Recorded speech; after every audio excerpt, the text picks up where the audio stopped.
Ohio State is winning the national championship game. And I believe they're going to play Notre Dame in the championship game because I think Ohio State and Notre Dame are two of the best teams in the playoffs. You see, Ryan Day, I don't know if the AD pulled you to his office and gave you a strict warning or gave you a nice stern talking to, but ever since that Michigan game, you guys, your Buckeyes, I'm going to give you credit. Y'all look like a totally different team. You guys have been out there straight dominating. No question even asked about how good you are. You guys are clearly the best team in the playoffs. I mean, even look at Will Howard. Where was your play in the playoffs? Where was that all during the regular season? Because I've been on record saying in the past that the reason why Ohio State isn't as dominant is because the quarterback play hasn't been as good. Because when you look at Ohio State's traditional history of quarterbacks, especially in this last decade, from Braxton Miller, Cardale Jones, Dwayne Haskins, C.J. Stroud, Justin Fields, these were all elite college football quarterbacks. I mean, Ohio State is going out there and they're straight up dominating teams. And I didn't realize they won the first 14 playoffs. So maybe history is going to repeat itself in the first 12-man playoffs and they're going to win that as well.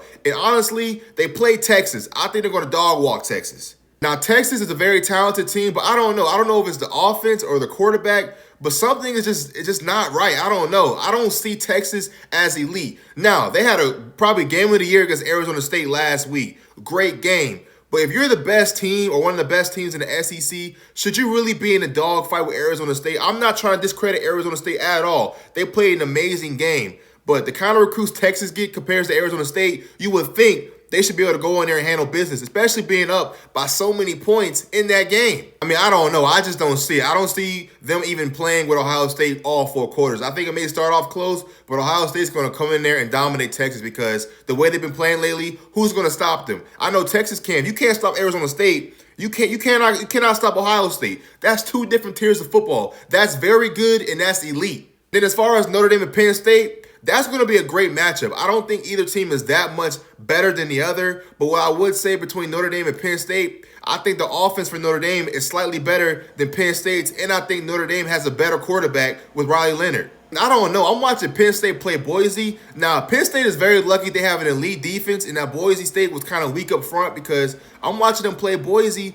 And even though they won by 2 touchdowns, I think 31-14, it really wasn't that big of a blowout like people make it seem. Boise State was in that game. They just couldn't handle up front. And their play calling, Penn State's OC, I don't know what he was doing, but it wasn't good. It wasn't benefiting his team. And both teams, Notre Dame and Ohio State, have two things in common. They both have character losses. Ohio losing to a 7-5 Michigan team who didn't even have a quarterback all year, unacceptable. And Notre Dame, I'm not going to beat a dead horse, but you went out there and you lost to Northern Illinois, a MAC team that finished like 7-5, 6-5, whatever the record was. They weren't even the MAC championship winner. Didn't make any sense at all. But give Ryan Day some credit. After that game, they've came out in these playoffs, and they've been on straight business. They've been handling business. They've been going out there dominating teams. Tennessee and then Oregon, two of the better teams probably in these playoffs that I thought from the regular season. Crazy. Notre Dame, you take care of Indiana, which was a Cinderella story. I still think Indiana was a great team. But then you go out there against Georgia.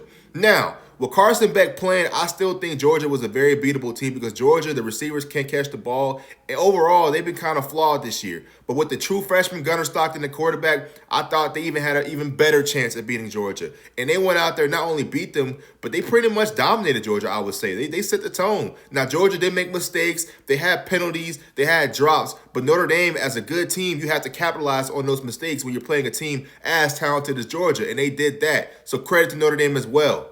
But Ohio State and Notre Dame, from what I've seen, anything can happen, right? This is my guess from what I've watched the first 2 playoff games. But from what I've seen, these are two of the best teams in these playoffs right now. They're both hot. Texas, I don't think stands a chance against Ohio State, like I said before, because Texas, they're just so flawed to me. They're not like that. I don't see it. And then Penn State, elite defense, great team, great running backs. I just think Notre Dame has the advantage with the better quarterback in Riley Leonard. I think he's a better player than Drew Aller is. And Penn State's offense just doesn't move me. It doesn't wow me. So I have Ohio State and Notre Dame in a national championship game, and I think Ohio State goes in there and they win the championship. What do you guys think?